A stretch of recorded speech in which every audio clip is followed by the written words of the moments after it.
ಕಾವೇರಿ ಅಡಿಗೆ ಮನೆಯಲ್ಲಿ ಉಪ್ಪಿಟ್ಟು ಕೇಸರಿಬಾತ್ ಮಾಡುವುದರಲ್ಲಿ ಬ್ಯುಸಿ ಇದ್ದು ಮಧ್ಯ ಮಧ್ಯ ಕೈ ಸುಟ್ಟಿಕೊಳ್ಳುತ್ತಾ ಕಡೆಗೆ ಮಗಳು ರೆಡಿ ಆದಳೋ ಇಲ್ಲವೋ ಅಂತ ನೆನಪಾಗಿ ಚುಕ್ಕಿ ರೆಡಿನಾ, ಟೈಮ್ ಆಯಿತು ಅಂತ ಕೂಗಿಕೊಂಡ್ಳು. ಆ ಕಡೆಯಿಂದ ಯಾವುದೇ ಪ್ರತಿಕ್ರಿಯೆ ಬರಲಿಲ್ಲ. ಕಾವೇರಿ ಮತ್ತೆ ಚುಕ್ಕಿ ಚುಕ್ಕಿ ಅಂತ ಕೂಗಿ ಅವಳು ಎಲ್ಲೋ ಹಿಯರಿಂಗ್ ಹೆಡ್ ಹಾಕಿಲ್ಲ ಅಂತ ಕಾಣುತ್ತೆ, ಅದಕ್ಕೆ ಅವಳಿಗೆ ಕಿವಿ ಕೇಳಿಸ್ತಾ ಇಲ್ಲ ಅಂತ ಉಪ್ಪಿಟ್ಟಿನ ಬಾಂಡಲಿಯನ್ನು ಗ್ಯಾಸ್ ಮೇಲಿಂದ ಇಳಿಸಿ ಗ್ಯಾಸ್ ಆಫ್ ಮಾಡಿ ಅಲ್ಲಿಂದ ಸರಸರನೆ ಮಗಳ ರೂಮಿನ ಕಡೆ ಹೆಜ್ಜೆ ಹಾಕಿದಳು. ಚುಕ್ಕಿ ಕನ್ನಡಿ ಮುಂದೆ ನಿಂತು ತನ್ನ ಮುಖ ನೋಡಿಕೊಳ್ಳುತ್ತಿದ್ದಳು. ಚುಕ್ಕಿ ಮುದ್ದು ಮುಖದ ಚೆಲುವೆ. ಮೊದಲ ನೋಟದಲ್ಲೇ ಯಾರೇ ಆಗಲಿ ಅವಳನ್ನು ನೋಡಿ ಇಷ್ಟಪಡುವಂತಿದ್ದಳು. ತೀರಾ ಎತ್ತರಕ್ಕೂ ಅಲ್ಲದೆ ತುಂಬ ಕುಳ್ಳಗೂ ಅಲ್ಲದೆ ನಾರ್ಮಲ್ ಎನ್ನಿಸುವ ಎತ್ತರ ಅವಳದಾಗಿತ್ತು. ಅವಳು ನಕ್ಕರೆ ಹಾಲು ಚೆಲ್ಲಿದಂತಾಗುತ್ತಿತ್ತು. ತಿದ್ದಿದ ಹುಬ್ಬು, ಹೊಳೆಯುವ ಕಂಗಳು, ಕೆನ್ನೆ ಮೇಲೆ ಮೂಡುವ ಗುಳಿ, ಪಕಪಕನೆ ಚುಮ್ಮುವ ನಗು, ಇವೆಲ್ಲ ಅವಳ ಹೆಸರು ಹೇಳುತ್ತಿದ್ದವು. ಯಾಕೆ ನಾನು ಚೆನ್ನಾಗಿಲ್ವಾ? ಯಾಕೆ ಯಾರು ನನ್ನನ್ನು ಇಷ್ಟಪಡೋದಿಲ್ಲ ಅಂತ ಚುಕ್ಕಿ ತನ್ನನ್ನು ತಾನೇ ಪ್ರಶ್ನೆ ಮಾಡಿಕೊಂಡು ತನ್ನ ಮುಂಗುರುಳನ್ನು ಸುರುಳಿ ಮಾಡಿ ಬಿಡುವಾಗ ಬಂದಿದ್ದ ಅಮ್ಮ, ಚುಕ್ಕಿ ರೆಡಿನಾ ನೀನು? ಅಲ್ವೇ, ನಾನು 1000 ಸಾತಿ ಹೇಳ್ತೀನಿ, ಈ ಹಿಯರಿಂಗ್ ಹೆಡ್ ಹಾಕದೆ ಇರಬೇಡ. ನನಗೆ ನಿನ್ನನ್ನು ಕೂಗಿ ಕೂಗಿ ಗಂಟಲು ಹರಿದು ಹೋಗುತ್ತೆ ಅಂತ. ನನ್ನ ಮಾತು ಕೇಳೋದೇ ಇಲ್ಲ ನೀನು. ಯಾಕೆ ಹೀಗೆ ಮಾಡ್ತೀಯಾ? ಅಲ್ಲಿ ಉಪ್ಪಿಟ್ಟು ಅರ್ಧಕ್ಕೆ ತೆಗೆದು ಬಂದು ಮೊದಲು ಹಾಕೋ ಅಂತ ಹೇಳಿ ಅಲ್ಲಿದ್ದ ಹಿಯರಿಂಗ್ ಹೆಡ್ಡನ್ನು ಮಗಳ ಕಿವಿಗೆ ಸಿಕ್ಕಿಸಿ, ಸ್ವಲ್ಪ ಬೇಗ ಬೇಗ ರೆಡಿಯಾಗು, ಇನ್ನೇನು ಗಂಡಿನ ಕಡೆಯವರು ಬಂದುಬಿಡ್ತಾರೆ. ಅವರು ಬಂದಾಗ ನೀನಿನ್ನೂ ರೆಡಿ ಇಲ್ಲ ಅಂತ ಅಂದರೆ ಆಮೇಲೆ ನಮಗೆ ತುಂಬ ಅವಮಾನ ಆಗುತ್ತೆ. ಬೇಗ ರೆಡಿಯಾಗು, ಅರ್ಥ ಆಯ್ತಾ ಅಂತ ಹಗುರವಾಗಿ ರೇಗಿದಳು. ಚುಕ್ಕಿ ಅಮ್ಮನ ಕಡೆ ನೋಡಿ ನಕ್ಕಳು. ಅವಳಿಗೆ ಅಮ್ಮ ಅಂದರೆ ಎಲ್ಲಿಲ್ಲದ ಇಷ್ಟ. ಅಗತ್ಯಕ್ಕಿಂತ ಸ್ವಲ್ಪ ದಪ್ಪವಾಗಿರುವ ಆದರೆ ಅಷ್ಟೇ ಲಕ್ಷಣವಾಗಿರುವ ಕಾವೇರಿ ಅಂದರೆ ಅವಳಿಗೆ ಪ್ರೀತಿಯ ಕಡಲು. ಸಾಧಾರಣ ಎತ್ತರದ ಕಾವೇರಿ ಒಂದು ಪುಟ್ಟ ಮೂಗುತಿ ಮತ್ತು ಕಿವಿಗೆ ಕಲ್ಲಿನ ಹೋಲೆ ಧರಿಸಿದ್ದು ಚುಕ್ಕಿಗೆ ಅಮ್ಮ ಅನ್ನೋದು ಒಂದು ಪ್ರಪಂಚವೇ ಆಗಿತ್ತು. ಅಮ್ಮ ಕೋಪ ಮಾಡಿಕೊಂಡರು. ಅಲ್ಲಿ ಕಾಣುವ ಪ್ರೀತಿಯ ಆ ಕಾಳಜಿ, ಆ ಮಮಕಾರ ಅವಳನ್ನು ಖುಷಿಗೊಳಿಸುತ್ತಿದ್ದವು. ಅಮ್ಮ ಯಾಕೆ ಕೋಪ ಮಾಡ್ಕೊತೀಯ? ಎಷ್ಟು ಡ್ರೆಸ್ ಮಾಡಿದ್ರೂ ನಾನು ನಾನೇ ತಾನೇ, ಯಾಕೆ ತಲೆ ಕೆಡ್ಸ್ಕೊತೀಯ? ನನ್ನ ರೂಪ ಬದಲಾಯಿಸೋಕ್ಕಾಗಲ್ಲ. ಹಾಗಂತ ನಾನು ಚೆನ್ನಾಗಿಲ್ಲ ಅಂತಲ್ಲ, ಸೂಪರ್ ಆಗಿದ್ದೀನಿ. ಆದರೆ ನೋಡೋಕಣ್ ಬೇಕು ಅಷ್ಟೇನೆ ಅಲ್ವಾ? ಋಣ ಇದ್ದರೆ ಆಗುತ್ತೆ ಬಿಡಮ್ಮ, ಇಲ್ಲದೆ ಹೋದರೆ ಕತ್ತೆ ಬಾಲ ಕುದುರೆ ಜುಟ್ಟು ಅಂತ ಪಕಪಕನೆ ನಕ್ಕಳು. ಕಾವೇರಿಗೆ ಹಾಗೆ ನಗಲಾಗಲಿಲ್ಲ. ಎಷ್ಟೇ ಆಗಲಿ ತಾನು ಹೆತ್ತ ಮಗಳು, ತನ್ನ ಪ್ರೀತಿಯ ಮಗಳು. ಅವಳ ಬದುಕು ಭವಿಷ್ಯ ರೂಪಿಸದ ಹೊರತು ನಮಗೆ ಸಂತೋಷ ಎಲ್ಲಿ? ಅವಳು ಚೆನ್ನಾಗಿರಬೇಕು. ಆದರೆ ದೇವರು ಕ್ರೂರಿ, ಅವಳಿಗೆ ಒಳ್ಳೆ ರೂಪ ಕೊಟ್ಟ. ಆದರೆ ಅವಳ ಕಿವಿ ಕೇಳದ ಹಾಗೆ ಮಾಡಿ ಕಿವಿಡಿ ಅನ್ನೋ ಪಟ್ಟ ತಂದುಬಿಟ್ಟ. ಪಾಪ ಆ ಮಗು ಏನು ಕರ್ಮ ಮಾಡಿತೋ? ಆ ಕಾರಣಕ್ಕೆ ಇವತ್ತಿಗೂ ಕೂಡ ಒಳ್ಳೆ ರೂಪ ಇದ್ದರೂ ಕೂಡ ಮದುವೆ ಆಗದೆ ಹಾಗೆ ಉಳಿದುಕೊಂಡ್ಬಿಟ್ಟಿದೆ. ಈ ಸಾರಿ ಬರೋ ಗಂಡಾದರೂ ಅವಳನ್ನು ಒಪ್ಪಿ ಮದುವೆ ಮಾಡಿಕೊಂಡ್ರೆ ಅಷ್ಟೇ ಸಾಕು, ಬೇರೆ ಇನ್ನೇನು ಬೇಡ ಅಂತ ಮನಸ್ಸಿನಲ್ಲೇ ಅಂದುಕೊಂಡು ಅಲ್ಲಿಂದ ಹೊರಡುತ್ತಾ ಮಗಳ ಕಿವಿಯ ಬಳಿ ಹಿಯರಿಂಗ್ ಹೆಡ್ ಕಾಣದ ಹಾಗೆ ಕೂದಲನ್ನು ಕಿವಿಯ ಮೇಲೆ ಮುಚ್ಚಿ ಬೇಗ ರೆಡಿ ಮಾಡ್ಕೊ ಅಂತ ಹೇಳಿ ಹೊರಟರು. ಅಮ್ಮ ಬಂದು ಹೋದ ಮೇಲೆ ಚುಕ್ಕಿ ಮನಸ್ಸಿನಲ್ಲಿ ನಕ್ಕು ಮತ್ತೆ ತನ್ನ ರೂಪವನ್ನು ತಾನೇ ತಿದ್ದಿಕೊಳ್ಳತೊಡಗಿದಳು. ಅಲ್ಲಿ ಅವಳು ಆ ದಿನ ಬರೋ ಗಂಡು ಕೂಡ ಒಪ್ಪುತ್ತೆ ಅನ್ನೋ ಯಾವ ಹೋಪ್ ಕೂಡ ಇಟ್ಕೊಂಡಿರಲಿಲ್ಲ. ಎಲ್ಲರಂತೆ ಇದು ಒಂದು ಅಂತ ನಿರ್ಭಾವಕತೆಯಿಂದ ಇದ್ದಳು.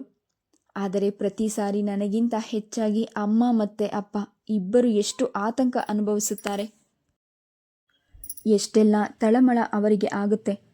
ನಾನು ವಿನಾಕಾರಣ ಅವರಿಗೆ ತೊಂದರೆ ಕೊಡ್ತಿದ್ದೀನಲ್ಲ ಅನ್ನೋ ಸಂಕಟ ಅವಳನ್ನು ಕಾಡ್ತಾ ಇತ್ತು. ಅಪ್ಪ ಅಮ್ಮನಿಗೆ ಈಗ ನನ್ನ ಯೋಚನೆ ಬಿಟ್ಟರೆ ಬೇರೆ ಏನೂ ಇಲ್ಲ. ಆದರೆ ಈ ವಿಷಯದಲ್ಲಿ ನಾನು ಅಸಹಾಯಕಳಾಗಿದ್ದೆ ಅನಿಸುತ್ತೆ. ಮದುವೆ ಅಂತ ಅನ್ನೋದು ನನಗೆ ಅನಿವಾರ್ಯವೇನೂ ಅಲ್ಲ. ನಾನು ಜೀವನ ಪರ್ಯಂತ ಹಾಗೆ ಇರಬಲ್ಲೆ. ಆದರೆ ಅಪ್ಪ ಅಮ್ಮನ ನೆಮ್ಮದಿಗೆ ಈಗ ಮದುವೆ ಆಗಲೇಬೇಕಾಗಿದೆ. ಏನು ಮಾಡಲಿ ಅಂತ ಚುಕ್ಕಿ ನೊಂದುಕೊಂಡಳು. ಅವಳಿಗೆ ಅಮ್ಮ ಆಗಾಗ ಹೇಳುತ್ತಿದ್ದುದು ನೆನಪು ಬಂತು. ಲೇ ಚುಕ್ಕಿ, ನೀನು ಹುಟ್ಟೋಕ್ಕೂ ಮುಂಚೆ ನಿನ್ನ ಹೆಸರು ನಾನು ರೆಡಿ ಮಾಡಿಟ್ಕೊಂಡಿದ್ದೆ. ನನಗೆ ಚುಕ್ಕಿ ಅನ್ನೋ ಹೆಸರು ತುಂಬ ಇಷ್ಟ. ಹಾಗಾದರೆ ತಾರೆ ಅಂತ ನನ್ನ ಮಗಳು ಯಾವಾಗಲೂ ಆಕಾಶದಲ್ಲಿರೋ ತಾರೆ ಥರ ಹೊಳಿತಾ ಇರಬೇಕು. ಎಲ್ಲರೂ ಅವಳನ್ನು ಹಾಡಿ ಹೊಗಳಬೇಕು ಅಂತ ನನಗೆ ತುಂಬ ಆಸೆ ಇತ್ತು. ಆದರೆ ಆ ದೇವರು ಮೋಸಗಾರ. ಕಿವಿನೇ ಕೇಳದ ಮಗುನ ನನಗೆ ಕೊಟ್ಟು ಈಗೇನು ಮಾಡ್ತೀಯ ಅಂತ ನಕ್ಕ. ಆದರೆ ನಾನು ಬಿಡ್ತೀನ? ದೇವರನ್ನು ಕೂಡ ಬಿಡಲಿಲ್ಲ. ನಾನು ಏನು ಹೆಸರು ಇಡಬೇಕು ಅಂತ ಅಂದ್ಕೊಂಡಿದ್ನೋ ಅದೇ ಹೆಸರು ನಿನಗೆ ಇಟ್ಟೆ. ಆದರೆ ದೇವರನ್ನು ಮಾತ್ರ ನಾನು ಕ್ಷಮಿಸಲ್ಲ ಕಣೆ ಅಂತ ಅಮ್ಮ ಅಂದಿದ್ದ ನೆನಪಾಯಿತು. ಹಾಗೆಲ್ಲ ನಿರೀಕ್ಷೆ ಇತ್ತ ನನ್ನ ಬಗ್ಗೆ. ಅವರಿಗೆ ಮೋಸ ಮಾಡಿದ್ದು ದೇವರ ಅಲ್ಲ, ನಾನು ಅಂದುಕೊಂಡ್ಳು. ಅಮ್ಮ ತಿರುಗಿ ಚುಕ್ಕಿ ಅಂತ ಕೂಗಿದಾಗ ಹ್ಞೂ ರೆಡಿ ಅಂತ ಹೇಳಿ ಕನ್ನಡಿ ನೋಡಿಕೊಂಡು ಡ್ರೆಸ್ ಫಿನಿಷ್ ಮಾಡತೊಡಗಿದಳು.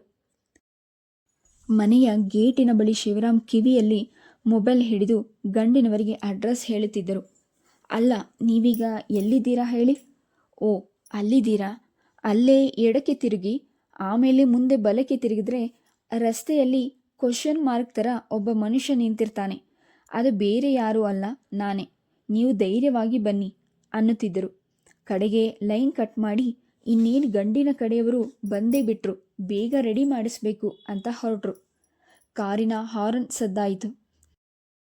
ಅರೆ, ಇಷ್ಟು ಬೇಗ ಬಂದ್ಬಿಟ್ರಾ ಅಂತ ತಿರುಗಿ ನೋಡಿದರೆ ಕಾರಿನಿಂದ ಇಳಿದಿದ್ದು ನಿಕ್ಕಿ, ಶಿವರಾಮ್ ಅವರ ಚಿಕ್ಕ ಮಗಳು. ತುಂಬ ಲಕ್ಷಣವಾದ, ಅಪ್ಪನದೇ ಎತ್ತರವಿದ್ದ ಅವಳು ತುಂಬ ನಾಜೂಕಾಗಿ ಡ್ರೆಸ್ ಮಾಡಿದಳು. ಇವತ್ತು ಅಕ್ಕ ಚುಕ್ಕಿಗೆ ಗಂಡು ಬರ್ತಿರೋದ್ರಿಂದ ಎಲ್ಲ ಕೆಲಸ ಬದಿಗೊತ್ತಿ ಅವಳು ಮಾವನ ಬಳಿ ಪರ್ಮಿಷನ್ ಕೇಳಿ ಹೊರಟು ಬಂದಿದ್ಲು. ಮಗಳ ಕಾಳಜಿ, ಅವಳ ಅಕ್ಕರೆ ಕಂಡು ಶಿವರಾಮ್ ಎಮೋಷ್ನಲ್ ಆದರು. ಹತ್ತಿರ ಬಂದು ಲೇ ಪುಟ್ಟಿ, ಈಗ ಬರ್ತಾ ಇದೆಯಾ? ಬಾಬಾ ಬೇಗ ಅಂದರು. ಗಂಡಿನ ಕಡೆಯವರು ಬಂದ್ರೇನಪ್ಪ ಅಂದ್ಲು ನಿಕ್ಕಿ. ಇಲ್ಲಮ್ಮ, ಇಲ್ಲೇ ಪಕ್ಕದ ರಸ್ತೆನಲ್ಲಿದ್ದಾರೆ, ಇನ್ನೇನು ಬರ್ತಾರೆ. ನಿಮ್ಮಕ್ಕ ಏನು ರೆಡಿ ಆಗಿದ್ದಾಳೋ ಗೊತ್ತಿಲ್ಲ. ನಿಮ್ಮಮ್ಮ ಕೈ ಬಾಯಿ ಸುಟ್ಕೊಂಡು ತಿಂಡಿ ರೆಡಿ ಮಾಡ್ತಾ ಇದ್ದಾಳೆ, ನಡಿ ನೋಡೋಣ ಅಂತ ಅವಸರಿಸಿದರು. ನಿಕ್ಕಿ ಭುಜ ಹಿಡಿದು ಸುಮ್ಮನಾಗಿಸಿದಳು. ಅಪ್ಪ, ಯಾಕೆ ಗಾಬರಿ ಆಗ್ತೀರಾ? ಏನಾಗಬೇಕು ಅದಾಗುತ್ತೆ. ಇದೆಲ್ಲ ಏನು ಹೊಸದಲ್ಲ ಅಲ್ವಾ? ದೇವರಿದ್ದಾನೆ, ಈ ಸರಿ ಬರೋ ಗಂಡು ಖಂಡಿತ ಅಕ್ಕನ್ನ ಒಪ್ತಾನೆ ಅನ್ನೋ ನಂಬಿಕೆ ನನಗಿದೆ. ಎಲ್ಲ ಒಳ್ಳೇದಾಗುತ್ತೆ, ನಡೀರಿ ಅಂತ ಕರೆದೊಯ್ದಳು. ನಿಕ್ಕಿ ಬಂದಿದ್ದು ಅವರಿಗೆ ತುಂಬ ಸಂತೋಷ ಕೊಟ್ಟಿತು. ನಿಕ್ಕಿ ಬರುತ್ತಲೇ ಅಕ್ಕ ಎಲ್ಲಿದ್ದೀಯಾ ಅಂತ ಕೂಗುತ್ತಾ ಒಳಗೆ ಬಂದಳು. ಕಾವೇರಿ ಇಣುಕಿ ನಕ್ಕು ನಿಕ್ಕಿ ಈಗ ಬಂದ್ಯಾ ಅಂದಳು. ನಿಕ್ಕಿ ಅಲ್ಲಿಂದಲೇ ಇಣುಕಿ, ಅಮ್ಮ ಅಡಿಗೆ ಬ್ಯುಸಿನಾ? ಬಂದೇ ಇರು, ಅಕ್ಕ ಏನು ಮಾಡ್ತಿದ್ದಾಳೆ ಅಂತ ನೋಡ್ತೀನಿ, ಆಮೇಲೆ ಬಂದು ಹೆಲ್ಪ್ ಮಾಡ್ತೀನಿ ಅಂತ ರೂಮಿಗೆ ಹೋದ್ಲು. ನಿಕ್ಕಿ ಒಳಗೆ ಬಂದವಳೆ ಅಕ್ಕ ಅಂತ ತಬ್ಬಿಕೊಂಡಳು. ಅಲ್ಲಿ ಎಳ್ಳಷ್ಟು ಕಪಟವಿರಲಿಲ್ಲ. ಚುಕ್ಕಿ, ಪಾಪ ಯಾಕೆ ಬರೋದಕ್ಕೆ ಹೋದೆ ನೀನು ಅಂದ್ಲು. ನಿಕ್ಕಿ, ನಿನಗೆ ಗಂಡು ಬರುವಾಗ ನಾನು ಸಂಬಂಧ ಇಲ್ಲದ ಹಾಗೆ ಇದ್ಬಿಡ್ಲಾ? ಅದಕ್ಕೆ ಓಡೋಡಿ ಬಂದೆ. ಈ ಸಾರಿನಾದರೂ ಈ ಗಂಡು ಒಪ್ಪಲಿ. ಆಲ್ ದ ಬೆಸ್ಟ್ ಅಂತ ಕೈ ಕುಲುಕಿದಳು. ಚುಕ್ಕಿ ಅಷ್ಟು ಖುಷಿ ಏನೂ ಆಗಲಿಲ್ಲ. I am not excited. ಪ್ರತಿ ಸಾರಿ ಹಾಗೆ ಇದೂ ಒಂದು ಅಂದ್ಕೊಂಡಿದ್ದೀನಿ. ನನಗೆ ಸಾಕಾಗಿ ಹೋಗಿದೆ.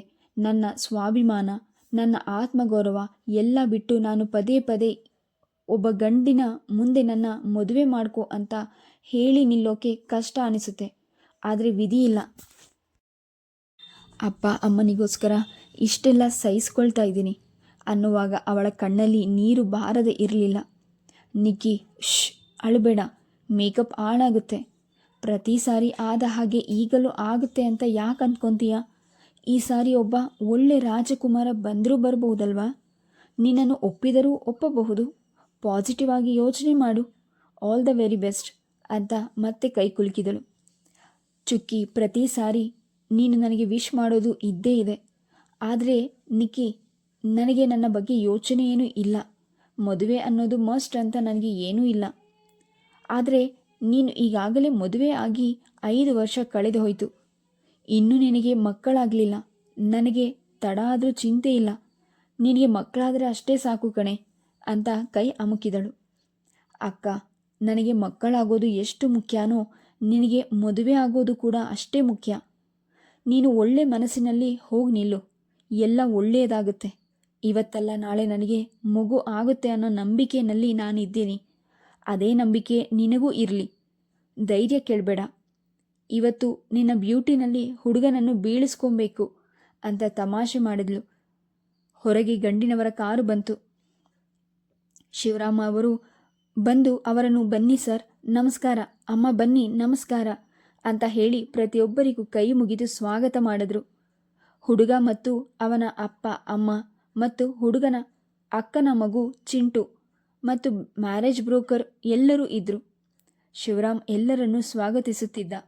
ಹಾಗೆ ಸೆರಗಿನಲ್ಲಿಯೇ ಕೈ ಬಾಯಿ ಒರೆಸಿಕೊಳ್ಳುತ್ತಾ ಕಾವೇರಿ ಬಂದು ಎಲ್ಲರಿಗೂ ಕೈ ಮುಗಿದು ಬನ್ನಿ ಅಂತ ಸ್ವಾಗತ ಮಾಡಿದ್ಲು. ಹುಡುಗನ ಮನೆಯವರೆಲ್ಲ ಬಂದು ಕೂತರು. ಮ್ಯಾರೇಜ್ ಬ್ರೋಕರ್ ಎಲ್ಲರನ್ನೂ ಶಿವರಾಮ್ಗೆ ಪರಿಚಯ ಮಾಡಿಕೊಟ್ರು. ಶಿವರಾಮ್ ಯಾವ ಹಿಗ್ಗಿಲ್ಲದೆ ಮಾತನಾಡುತ್ತಾ ತುಂಬ ಆತ್ಮೀಯರೇ ಅನ್ನುವಂತೆ ಅವರ ಜೊತೆ ಮಾತನಾಡುತ್ತಾ ಕೂತೇ ಬಿಟ್ರು. ಹುಡುಗ ಚಿಂಟು ಅಂತೂ ಒಂದು ಕಡೆ ಕೂಡ ಕೂರದೆ ತುಂಟತನಗಳನ್ನು ಮಾಡುತ್ತಾ ಗಲಾಟೆ ಮಾಡಿಕೊಂಡಿದ್ದ. ಹುಡುಗ ವಿನಯ್ ಮಾತ್ರ ತುಂಬ ನಿರೀಕ್ಷೆಯಲ್ಲಿದ್ದ. ಹುಡುಗಿ ಚೆನ್ನಾಗಿದ್ರೆ ಸಾಕು, ಇನ್ನು ನೋಡೋದು ಬೇಡ, ಈ ಹುಡುಗಿನೇ ಫೈನಲ್ ಅಂದ್ಕೊಳ್ತಿದ್ದ. ನಿಕ್ಕಿ ರೂಮ್ನ ಕರ್ಟನ್ ಸರಿಸಿ ಹುಡುಗನನ್ನು ನೋಡಿ ಅಕ್ಕನ ಬಳಿ ಬಂದು, ಏ ಅಕ್ಕ, ಹುಡುಗ ಸೂಪರ್ ಆಗಿದ್ದಾನೆ ಕಣೆ, ಇವನೇನಾದರೂ ಒಪ್ಪಿದ್ರೆ ಇಮಿಡಿಯೇಟ್ ಮದುವೆನೇ ಅಂತ ನಕ್ಕಳು. ಚುಕ್ಕಿ ಏನು ಮಾತನಾಡಲಿಲ್ಲ. ಅವಳು ಕೂಡ ಒಮ್ಮೆ ಕರ್ಟನ್ ಮರೆಯಿಂದ ನೋಡಿ ಸುಮ್ಮನಾದಳು. ಅಷ್ಟರಲ್ಲಿ ಹುಡುಗಿಯನ್ನು ಕರೆಯೋ ಮಾತಾಯಿತು. ಕಾವೇರಿ ಓಡಿ ಬಂದು, ಚುಕ್ಕಿ ರೆಡಿನಾ, ಬಾ ಬೇಗ, ನಿಕ್ಕಿ ನೀನು ಅವಳ ಜೊತೆ ಬಾ ಅಂತ ಹೇಳಿ ಅವಳ ಕೈಗೆ ಉಪ್ಪಿಟ್ಟು ಕೇಸರಿಬಾತ್ ಇದ್ದ ಟ್ರೇ ಕೊಟ್ಟಳು. ಚುಕ್ಕಿ ಎಂದಿನಂತೆ ಟ್ರೇ ಹಿಡಿದು ಮೂವ್ ಆಗಲು ಹೋದಾಗ ನಿಕ್ಕಿ ಎದುರು ಬಂದು, ಅಕ್ಕ ಆಲ್ ದ ಬೆಸ್ಟ್ ಅಂದಳು. ತುಂಬ ಭರವಸೆಯಲ್ಲೇ ಚುಕ್ಕಿ ನಗುತ್ತಾ ಹಾಲ್ಗೆ ಹೋದ್ಲು. ಹುಡುಗ ತುಂಬ ಎಕ್ಸೈಟ್ ಆಗಿದ್ದ. ಆ ಹೊತ್ತಿನಲ್ಲಿ ಚುಕ್ಕಿ ಟ್ರೇ ಹಿಡಿದು ಬಂದದ್ದು ನೋಡಿ ಅವನಿಗೆ ದೇವತೆಯೇ ಎದುರಾದ ಹಾಗಾಯಿತು. ಅವನು ಅಮ್ಮನ ಕಡೆ ನೋಡಿದ. ಅವನ ಅಮ್ಮ ಕೂಡ ಹುಡುಗಿ ಚೆನ್ನಾಗಿದ್ದಾಳೆ ಅನ್ನುವಂತೆ ಮಗನ ಕಡೆ ನೋಡಿದಳು. ವಿನಯ್ ತಂದೆ ಹೆಂಡತಿ ಕಡೆ ನೋಡಿ ಪಿಸು ಧ್ವನಿಯಲ್ಲಿ, ಮಾತೇ ಇಲ್ಲ ಬಿಡು, ಇವಳೇ ನಮ್ಮ ಸೊಸೆ ಅಂದರು ಕಿವಿಯಲ್ಲಿ. ಹೆಂಡತಿ ಕೂಡ ಎಕ್ಸೈಟ್ ಆದರು. ಎಲ್ಲರೂ ಹುಡುಗಿ ಚೆನ್ನಾಗಿದ್ದಾಳೆ ಅನ್ನೋ ಮೂಡ್ಗೆ ಬಂದಿದ್ದಾರೆ ಅನ್ನೋದು ಎಲ್ಲರಿಗೂ ಗೊತ್ತಿತ್ತು. ಇದು ಪ್ರತಿ ಸಾರಿ ಆಗುತ್ತಿದ್ದಿದ್ದೇ ಹೀಗೆಯೇ. ಆದರೆ ಹುಡುಗಿಗೆ ಕಿವಿ ಕೇಳಿಸಲ್ಲ ಅಂತ ಹೇಳ್ತಿದ್ದ ಹಾಗೆ ಎಲ್ಲರೂ ನೆಪ ತೆಗೆದು ಎದ್ದು, ಸರಿ ಫೋನ್ ಮಾಡಿ ಹೇಳ್ತೀವಿ ಅಂತ ಹೊರಟು ಬಿಡ್ತಿದ್ರು. ಆದರೆ ವಿಷಯ ಮುಚ್ಚಿಟ್ಟು ಮದುವೆ ಮಾಡುವ ಮನಸ್ಸು ಶಿವರಾಮ್ ಅವರಿಗೆ ಇರಲಿಲ್ಲ. ಎಂದಿನಂತೆ ಈ ಸಾರಿ ಕೂಡ ಅವರು ಅದು ನಮ್ಮ ಹುಡುಗಿಗೆ ಅಂತ ಅವಳ ನ್ಯೂನ್ಯತೆ ಬಗ್ಗೆ ಹೇಳಲು ಹೊರಟರು.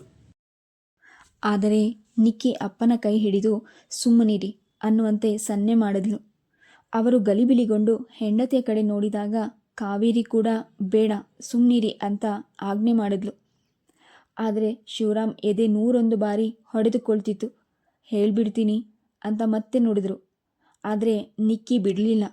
ಶಿವರಾಮ್ ತುಂಬ ಒತ್ತಾಯಪೂರ್ವಕವಾಗಿ ಹಾಗೆ ಕೂತ್ರು. ಬ್ರೋಕರ್ ಕೂಡ ಅವತ್ತು ಬಾಯಿ ಮುಚ್ಕೊಂಡೇ ಬಿಟ್ಟ.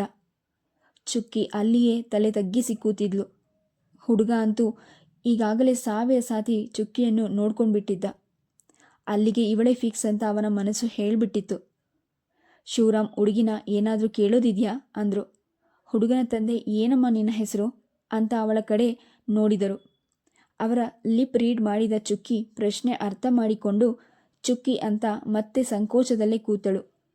ಹುಡುಗಿ ತಾಯಿ ಏನು ಮಾಡ್ಕೊಂಡಿದ್ಯಮ್ಮ ಅಂದರು ತುಂಬ ಪ್ರೀತಿಯಿಂದ. ಚುಕ್ಕಿ ಡಿಗ್ರಿ ಆಗಿದೆ, ಮಕ್ಕಳಿಗೆ ಭರತನಾಟ್ಯಂ ಡ್ಯಾನ್ಸ್ ಹೇಳ್ಕೊಡ್ತೀನಿ ಅಂದ್ಲು ಅವರ ತುಟಿ ಚಲನೆಯನ್ನೇ ನೋಡುತ್ತಾ. ಹುಡುಗ ವಿನಯ್ ಅಂತೂ ಉಬ್ಬಿ ಹೋಗಿದ್ದ. ಅವನು ಇನ್ನೂ ಸುಮ್ಮನಿರಬಾರದು ಅನಿಸಿ ಅಮ್ಮನ ಕಿವಿಯಲ್ಲಿ, ಅಮ್ಮ ನಾನು ಪ್ರೈವೇಟ್ ಆಗಿ ಹುಡುಗಿ ಜೊತೆ ಮಾತಾಡಬೇಕು ಅಂತ ಹೇಳಿದ. ಹುಡುಗಿ ಅಮ್ಮ ಸಂಕೋಚಪಟ್ಟಾಗ ಶಿವರಾಮ್ ಏನು ಹೇಳಿ ಅಂದರು. ಹುಡುಗನ ತಾಯಿ, ಇಲ್ಲ ಹುಡುಗಿ ಜೊತೆ ಪ್ರೈವೇಟ್ ಆಗಿ ಮಾತಾಡಬೇಕು ಅಂತಿದ್ದಾನೆ ಅಂದಾಗ ಬೆಚ್ಚಿ ಬಿದ್ದಿದ್ದು ನಿಕ್ಕಿ ಮತ್ತು ಕಾವೇರಿ. ಎಲ್ಲಿ ಚುಕ್ಕಿಯ ನ್ಯೂನ್ಯತೆ ಗೊತ್ತಾಗಿ ಹೋಗುತ್ತೋ ಅಂತ ಇಬ್ಬರು ಹೆದರಿಕೊಂಡ್ರು. ಇನ್ನು ಎಲ್ಲ ಬಯಲಾಗುತ್ತಲ್ಲ ಅಂತ ತಳಮಳಿಸುವಾಗ ಶಿವರಾಮ್, ಅಯ್ಯೋ ಅದಕ್ಕೇನಂತೆ, ಧಾರಾಳವಾಗಿ ಹೋಗಿ ಮಾತನಾಡಲಿ ಬಿಡಿ. ಹುಡುಗ ಹುಡುಗಿ ಒಬ್ಬರನ್ನೊಬ್ಬರು ಮಾತಾಡಿ ನಿರ್ಧಾರ ಹೇಳಲಿ. ಸಂಸಾರ ಮಾಡೋರು ಅವರು, ನಮ್ದೇನಿದೆ ಅಂದು ಮಗಳ ಕಡೆ ನೋಡಿ ತೆರಸಿಗೆ ಕರ್ಕೊಂಡು ಹೋಗಮ್ಮ ಅಂದರು.